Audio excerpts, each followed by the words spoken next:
Bonjour tout le monde, je suis très heureuse de vous retrouver pour cette Madame la pleine lune du mois de février 2021. Alors avant de commencer cette vidéo, je voulais juste faire un rappel du pourquoi je me suis lancée dans cette aventure avec Madame la lune. Beaucoup de vidéos relatent sur la pleine lune d'un côté de vue scientifique, d'un côté de vue astrologique, d'un côté de vue métaphysique, ésotérique. Je voulais juste vous expliquer que mon approche est plutôt celle d'être autonome, indépendant dans sa vie. C'est toujours été mon approche d'ailleurs quand je pratiquais en cabinet, de pouvoir offrir à la personne qui venait consulter tous les instruments, les ressources pour que cette personne devienne complètement autonome et indépendante, même de moi-même. D'ailleurs, j'avais pour habitude de écourter les thérapies au bout de 6 mois, car je considérais qu'une dépendance à la thérapie était juste un transfert d'une autre problématique.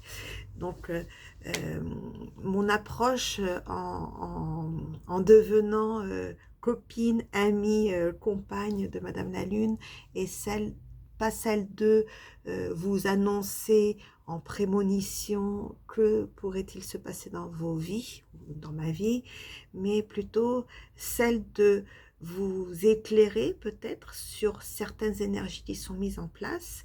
Et donc après, à vous d'utiliser ces énergies comme bon vous semble et dans votre chemin de vie et pour votre propre utilité.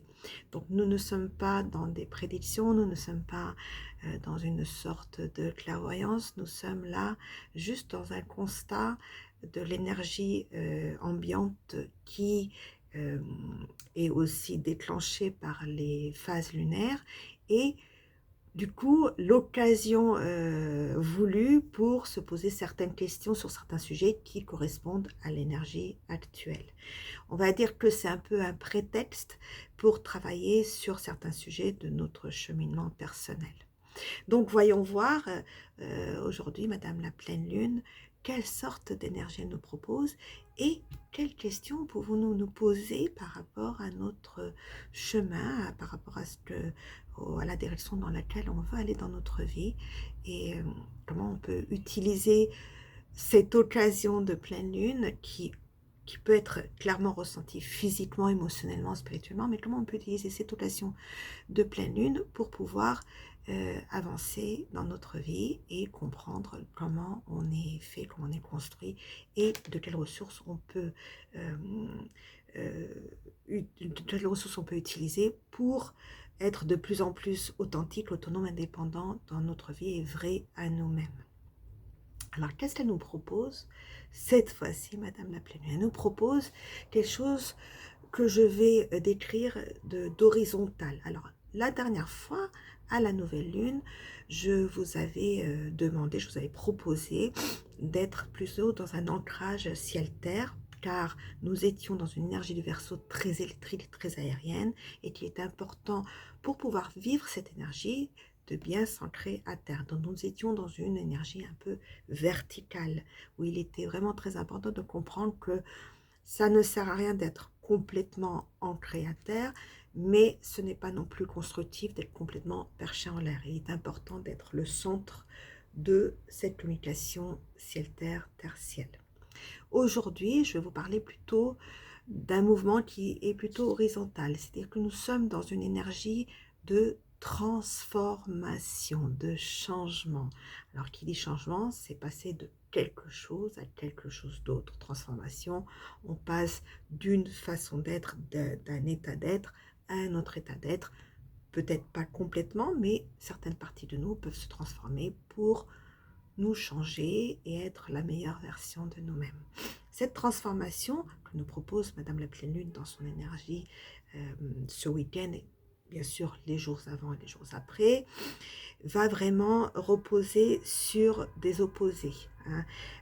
Comment on peut être dans la responsabilité, mais en même temps être dans une énergie d'indépendance. Comment on peut être dans la stabilité et en même temps être dans une énergie de changement. Le devoir, la liberté. Ça aussi, ça résonne beaucoup depuis euh, l'ambiance du Covid, le traditionnel et le progressionniste aussi, parce que effectivement, si on veut aller de l'avant et s'adapter à ce qui se passe dans la planète, il va falloir qu'on soit un petit peu moderniste, progressiste et qu'on lâche un petit peu le traditionnel, quoi qu'il reste quand même la base de notre ancrage à terre. L'obéissance, la rébellion, la routine et l'excitation. Alors, comment on pourrait associer routine et excitation? Parce que là, le but, ce n'est pas justement d'être dans une tension entre ces deux énergies, mais c'est de pouvoir associer les deux pour pouvoir vivre la transformation dans les meilleures conditions possibles. Alors, on prend l'exemple de la routine et de l'excitation. Comment peut-on rendre une routine qui est rassurante, qui nous apaise, même si elle nous enferme un peu dans un carcan qui nous tue petit à petit. Mais comment on peut rendre ces routines excitantes?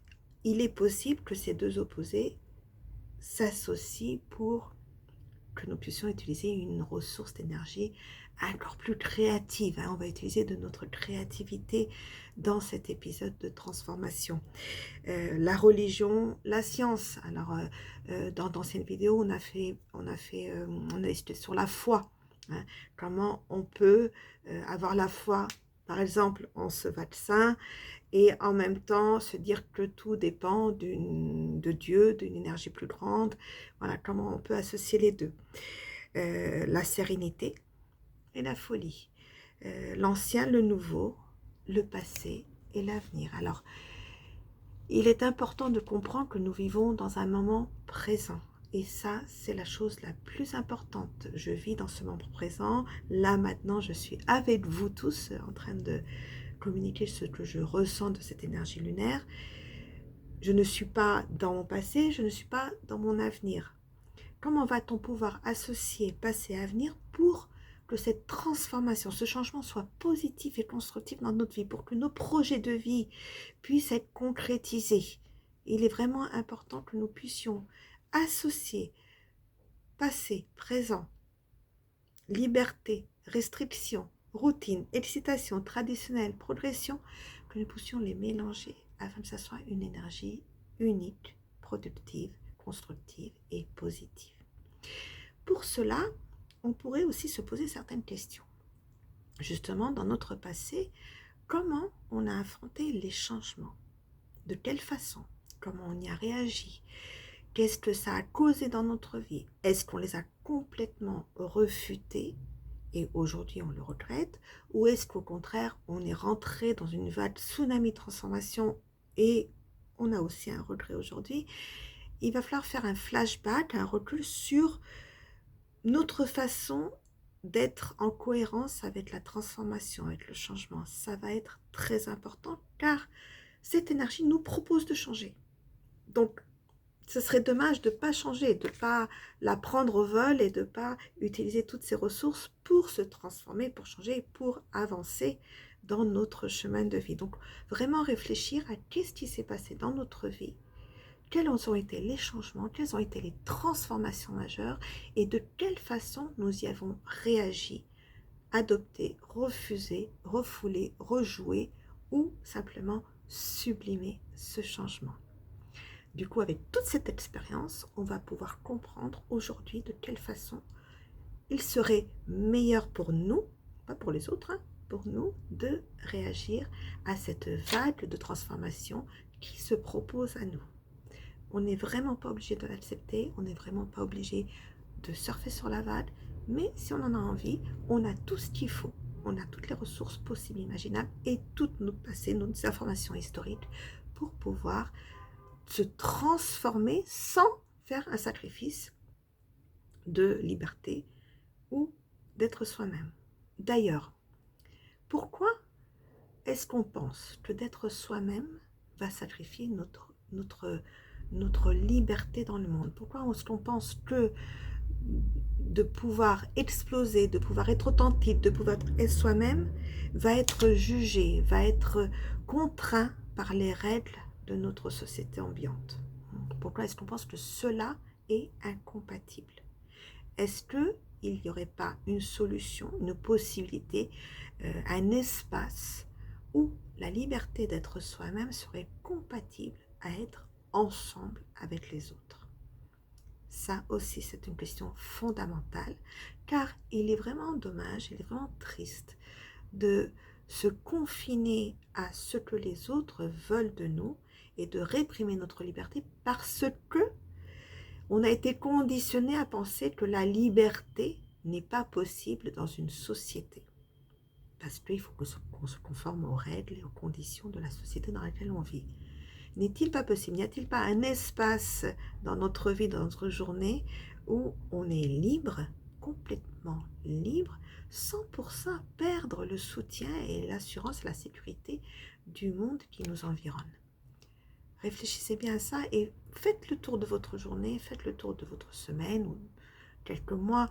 Regardez dans quel contexte vous êtes senti libre sans pour ça avoir l'impression d'avoir été exclu ou l'impression d'avoir compromis votre relation à l'autre. Parce que on est beaucoup dans la relation à l'autre en ce moment. On est beaucoup dans réintégrer des communautés, réintégrer des groupes qui n'ont rien à voir avec une hiérarchie verticale, mais qui sont plutôt à l'horizontale, hein, en communautaire dans le vrai sens du terme. Donc, il est important, vu le travail qu'on a fait sur notre individualité, de remettre sur table ces deux choses, liberté et vie dans la société. Qu'est-ce qui se passe? Comment ça peut coopérer? Comment ça peut être unis l'un à l'autre pour qu'on puisse rester individuel, authentique, tout en étant participant à un groupe et tout en étant utile à l'autre, hein, parce que rappelez-vous, l'art du Verseau, on est aussi dans l'utilité de l'autre, dans le prochain, dans qu'est-ce qu'on va pouvoir communiquer à l'autre et transmettre la communication des informations. Donc, il est très important de ne pas perdre tout ce qu'on a pu cultiver d'individualité pendant l'année qui vient de s'écouler, car l'histoire du Covid, cette pandémie, nous a permis de faire face à nous-mêmes dans ce miroir de nous-mêmes et comprendre qui on était vraiment, qui on voulait du moins être, ne pas perdre tout ça, qui est très précieux, mais de pouvoir quand même l'intégrer à une communauté sans perdre la liberté de soi-même, d'être soi-même. Donc, vous voyez, cette énergie nous propose vraiment de balancer, hein, des opposés constamment, mais pas de dire je veux ça ou ça, mais dire comment je vais faire pour mélanger l'huile et le vinaigre et obtenir une super bonne vinaigrette. C'est très important. On sait de toute façon qu'in fine, l'huile et le vinaigre finissent par se dissocier, mais comment ensemble peuvent-elles produire un produit qui est délicieux, succulent, plein de ressources et agréable à vivre. Donc, cette énergie de cette pleine lune est dans cette prise de conscience, de savoir balancer certains ingrédients dans notre vie sans nous compromettre et sans nous annihiler et revenir en arrière à une perte d'identité. Cette énergie lunaire va aussi nous porter dans quelles nouvelles règles on veut poser pour nous-mêmes. C'est-à-dire que clairement, il est important dans une société, dans une communauté, même dans une famille, dans un couple, qu'il y ait certaines règles de poser. Est-ce qu'on est encore dans l'acceptation des anciennes règles que nous avons acceptées ou est-ce que on serait plus dans un remaniement du contrat, hein, dans une redécouverte de quelles règles on peut poser sans, justement, encore une fois, enfreindre notre liberté d'être nous-mêmes. Donc, soyez dans l'autre, soyez dans la découverte de l'autre. D'ailleurs, il est très possible que vous rencontriez des gens qui sont complètement différents de vous. Ça va être des sensations très... un peu science-fiction, se dire c'est le genre de personne avec que jamais j'aurais pu parler, et pourtant c'est le genre de personne qui m'attire en ce moment parce que justement nous sommes dans la découverte de nouvelles choses à l'intérieur de nous-mêmes et dans cette découverte de sucré salé, huile, vinaigre, sensations opposées qui après tout font partie d'une seule unité. Donc, soyez dans l'autre, soyez dans l'observation de l'autre, dans la relation avec l'autre, que ce soit dans votre couple, que ce soit dans votre famille, que ce soit dans votre communauté, au travail, professionnellement. Et comprenez, essayez de comprendre quel espace vous occupez en tant que vous-même authentique, en tant que ce que vous avez découvert au cours de cette année qui vient de passer. Quel espace vous occupez et comment cet espace que vous occupez est une contribution au tout, une vraie contribution, une vraie valeur. Alors qu'avant, quand vous faisiez semblant ou quand vous étiez la personne qu'on vous demandait d'être, peut-être que vous n'aviez vraiment pas de valeur et que vous ne serviez à rien dans votre communauté, votre famille, votre couple. Essayez de réfléchir à ça aussi. Donc encore une fois, nous sommes dans une énergie que j'appelle moi horizontale, où nous avons une vue sur toutes les possibilités d'être et une prise de conscience sur qui nous sommes nous et comment nous voulons nous poser tel un morceau de puzzle dans ce tout, maintenant que nous savons qui nous sommes et que nous savons ce que nous voulons être. C'est un peu ça le changement, c'est un peu ça la transformation, la capacité de s'imposer au monde extérieur sans que les peurs de ne pas être accepté, sans que les peurs, les craintes de ne plus avoir la stabilité externe nous dérangent.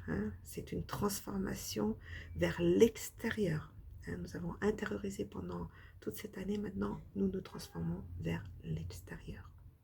Je vous souhaite de fleurir, de vous épanouir, de vous poser dans votre monde, de ne pas avoir peur, car de toute façon, les gens réagissent tels qui, eux, veulent réagir. Ce n'est pas votre responsabilité, vous n'êtes pas responsable de la réaction des autres. Et je vous souhaite une merveilleuse pleine lune et je vous revois dans 15 jours.